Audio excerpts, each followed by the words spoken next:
Hello दोस्तों, good morning. मैं CP sir अपने यूट्यूब चैनल मैथ मस्ती विद सीपी सर में आप सभी का स्वागत करता हूं। आइए आज देखते हैं, परीक्षा की दृष्टि से बहुत ही महत्वपूर्ण है, क्योंकि आप पेपर उठा के देखेंगे तो ऐसे क्वेश्चन हमेशा मिलते हैं कि कभी रेल से और कभी बस से और कभी नाव से संबंधित क्वेश्चन जो कि लॉन्ग आंसर में आते हैं, और इनको हम आज देखते हैं और समझते हैं। एक स्टीमर चालक के नदी के बहाव, एक स्टीमर चालक है और नदी के बहाव के प्रतिकूल, प्रतिकूल का मतलब है जिस दिशा में वो जा रहा है, ठीक है। प्रतिकूल 10 किलोमीटर दूरी तय करके 75 मिनट में उसी स्थान पर लौट आता है। क्या है? 75 मिनट में उसी स्थान पर लौट आता है। यानी कि नदी के बहाव के अनुकूल और विपरीत दोनों, ठीक है, अनुकूल और प्रतिकूल दोनों, यानी जाना नदी के बहाव के प्रतिकूल 10 किलोमीटर दूरी तय करके 75 मिनट में उसी स्थान पर लौट भी आता है। यानी वो, इसका मतलब है कि जैसे ऐसे ये नदी होती है और इस तरह से मान लो इस नदी में ये नाव है और यहाँ पर कई लोग बैठे हैं और ये इधर जा भी रहा है, इस स्थान तक पहुंचा और यहाँ से ये फिर नदी है और ये फिर इधर ये वापिस भी आ गया और यहाँ से यहाँ तक जो समय है वो कितना है? 75 मिनट है। कितना है? 75 मिनट है। ध्यान दीजिएगा, कितना है? 75 मिनट उसको लगा, यानी आने में और जाने में लगा समय। अब नदी की चाल जो है 6 किलोमीटर प्रति घंटा है। थोड़ा सा नदी है और नदी की चाल जो है वो कितना है?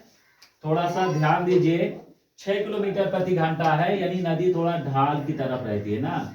ये नदी है और यहाँ नाव है और ये इस तरह से पानी बह रहा है और ये जो पानी बह रहा है इसका जो चाल है वो 6 किलोमीटर प्रति घंटा है। कितना है?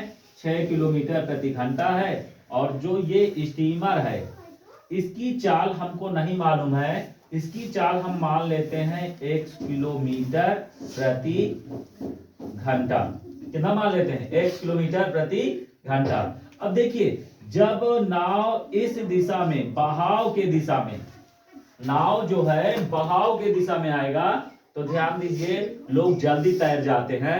यानी कि व्यक्ति की चाल और नाव की, वो व्यक्ति की चाल और जो ये आपका नदी की चाल है, दोनों आपस में जुड़ जाते हैं। लेकिन अगर हम कह दें विपरीत में तैरना है तो क्या आप जल्दी तैर पाएंगे? नहीं।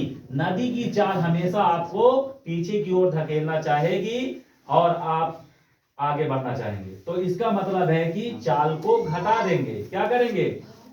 घटा देंगे। अब देखिए, मान लेते पहले तो उसी स्थान पर लौट आता है। यदि नदी की चाल ये है तो स्टीमर की सामान्य चाल हमको ज्ञात करना है। तो बेटा हम यहां पर कहते हैं, माना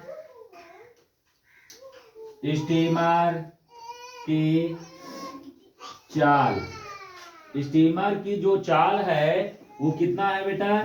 1 किलोमीटर प्रति घंटा। ये स्टीमर की चाल है, 1 किलोमीटर प्रति घंटा। अब ठीक है, तथा नदी की चाल, नदी की चाल, नदी की जो चाल है वो कितना है? 6 किलोमीटर प्रति घंटा। 6 किलोमीटर प्रति घंटा कहाँ है? ये दिया है नदी की चाल। नदी की चाल 6 किलोमीटर प्रति घंटा है। अब हमारे पास दो स्थिति हैं, एक नदी के विपरीत और एक नदी के मतलब कि अनुकूल। दो तरह से, नदी की दिशा में और नदी के विपरीत दिशा में। तो अब यहां पर निकालेंगे, इसलिए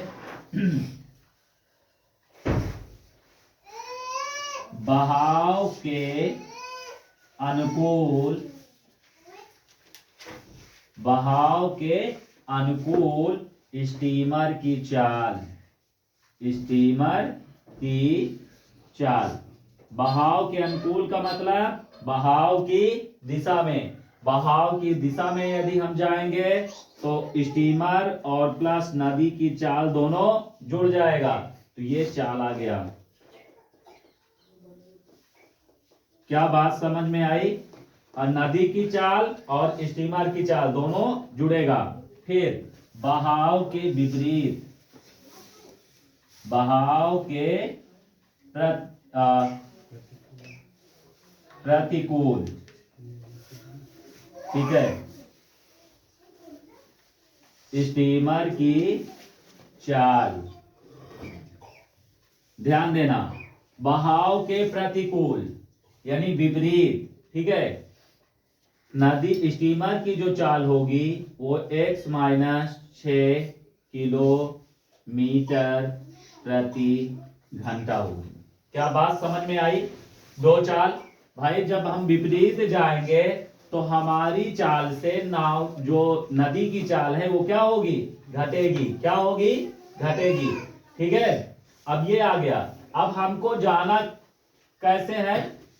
10 किलोमीटर जाने और 10 किलोमीटर आने में लगा समय, तो हम ये कहेंगे इस तथा, यही थोड़ा लिखना पड़ना है, 10 किलोमीटर नदी के बहाव के अनुकूल, या यहां पर थोड़ा सा 10 किलोमीटर, ठीक है, 10 किलोमीटर नदी के बहाव के अनुकूल जाने में लगा समय। लगा जो समय है बेटा, समय बराबर क्या होता है? दूरी बटा चाल। तो दूरी कितना है? 10। चाल क्या है? x plus 6। और इसी तरह क्योंकि वापिस भी आया है, ध्यान देना, 75 मिनट में वो उसी स्थान पर लौट आता है, तो गया और आया, तो यहाँ पर 10 किलोमीटर वापस आने में लगा समय। समय बराबर दूरी बटा चाल बराबर क्या हो जाएगा? 10 बटा x माइनस 6। क्या ये बात समझ में आई? कोई दिक्कत? प्रश्नानुसार आप प्रश्न के अनुसार समझना, पूरा चीज ध्यान से समझ लीजिएगा। अब आने में लगा समय, या ऐसे लिखो, जाने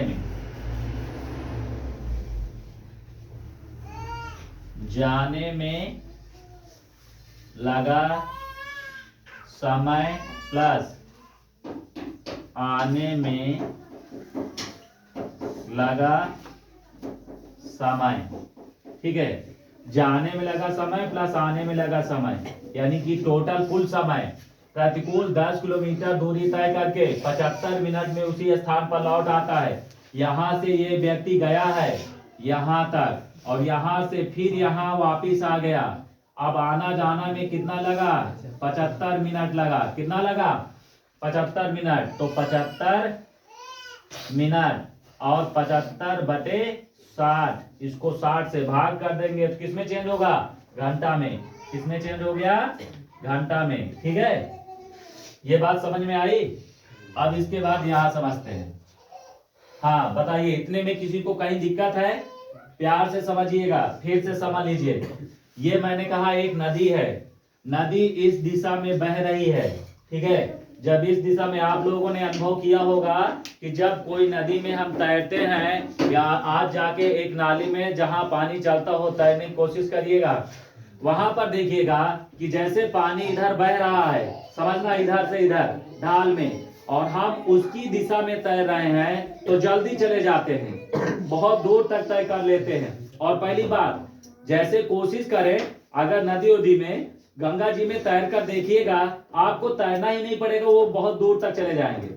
लेकिन यदि गंगा जी इधर को बह रही हैं, हम वापिस लौट रहे हैं, तो याद रखना गंगा जी हमको पीछे धकेलेंगी और हम आगे आएंगे, तो हमारी जो चाल होगी वो क्या होगी, कम होगी।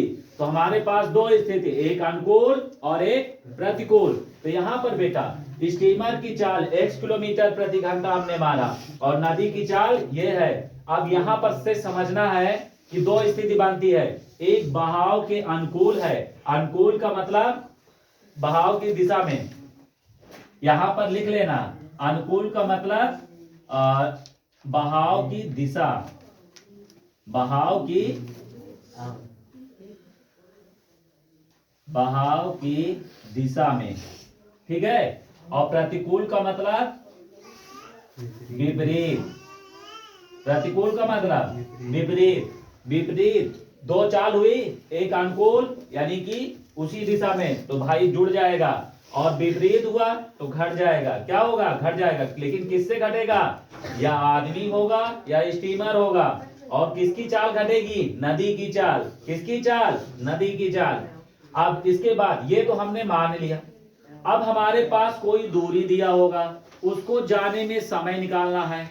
तो भाई 10 किलोमीटर नदी के अनुकूल जाने में लगा समय, दूरी बटा चाल, दूरी 10, चाल क्या है नदी के अनुकूल, ये है। नहीं पता लगे नीचे वाला रख दो, ये भी ध्यान रखना है। प्रतिकूल कहाँ है, तो प्रतिकूल का ये है, ठीक। अब देखो यहां पर समय इकट्ठा दे दिया गया है, लेकिन कुछ प्रश्नों में अलग अलग देता है, अलग अलग समझना है। जाने में लगा समय प्लस आने में लगा समय, और दोनों को मिला के कितना करता है, 75 मिनट।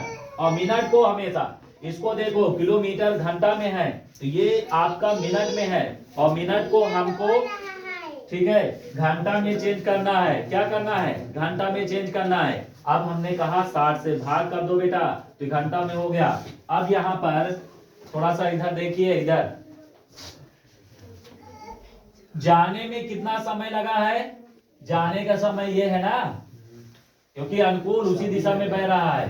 तो ये हो गया 10/x प्लस 6, और प्लस आने में समय कितना है, 10/x माइनस 6 बराबर 75 ठीक है, 75 क्या है 60, 75/60। ये बेटा उसको अंदर रखो नन्ही, यहाँ पर 75/60। अब यहाँ से देखो हमको क्या करना है, गुणा करना है। अब यहाँ से इसका गुणा इधर करना है, तो ये हो गया 10x माइनस 6, और प्लस इसका गुणा इधर करना है, तो 10x प्लस 6, और बेटा पूरा इन दोनों का गुणा, तो x प्लस 6 और x माइनस 6 बराबर, इसको थोड़ा काट दे, 15/75 और 15 चौको 60, 5/4। अब थोड़ा आसान हो जाएगा गुणा करने में। अब देखो 10 का गुणा, 10 एके 10 x 10 छक्का 60, 10 एके 10 x और 10 छक्का 60 बटा x² माइनस 6 36। डायरेक्ट कर दें, a plus B a minus B, a² minus b² बराबर 5/4। अब यहां से देखो 60 से 60 कैंसिल हो जाएगा, घट जाएगा, 10 और 10 20, x बटा x² माइनस 36 बराबर 5/4। एक चीज याद रखना, जो मैं काट रहा हूं ये गलत है, यहां पर काटा नहीं जाता, घट जाता है, 60 में 60 गया 0, हमने इसको डायरेक्ट कर दिया थोड़ा सा, ठीक है। अब यहां से देखो 5 एके 5, 5 चौक 20, यहाँ पर थोड़ा सा इसको हमको सुधारना पड़ेगा, ये कट के या तो एक लाइन और लिख लो, नहीं तो ऐसे में आप लोग कहोगे गलत बताते, ठीक है। यहां से ये 10 20x प्लस 0 बटा x² माइनस 36 बराबर 5/4। अब ये आ जाएगा 20x बटा x² माइनस 36 बराबर 5/4। अब कटेगा 5 के 5, 5 चौक 20, 4 का इधर 4 चौक 16x बराबर, इसका 1 है बेटा, 1 का गुणा होगा x² माइनस 36, ये प्लस है, इधर आएगा माइनस, या हो जाएगा x² माइनस 16x माइनस 36 बराबर 0। 18 दुनिया 18 में से 2 गया 16, तो ये हो जाएगा x² minus 18 minus 2x minus 36 बराबर 0। ये हो गया x square minus 18x minus minus plus 2x minus 36 बराबर 0। ठीक है, अब यहां से दो पार्ट्स में बांट लो, x कॉमन तो x माइनस 18 और प्लस क्या कॉमन 2 तो x माइनस 18 बराबर 0। यहाँ पर ध्यान दीजिएगा, ठीक है, थोड़ा सा x माइनस 18 x माइनस 18 बाहर कर लो।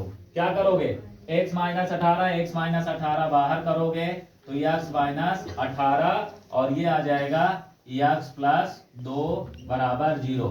आप देखो कोई भी चाल ऋणात्मक नहीं होती है, कोई भी चाल ऋणात्मक नहीं होती है, तो ये हो जाएगा अमान्य। ठीक है, अब यहाँ पर आते हैं, x माइनस 18 बराबर 0 तो x बराबर ये माइनस इधर आया 0 प्लस 18 तो x बराबर क्या आ गया 18।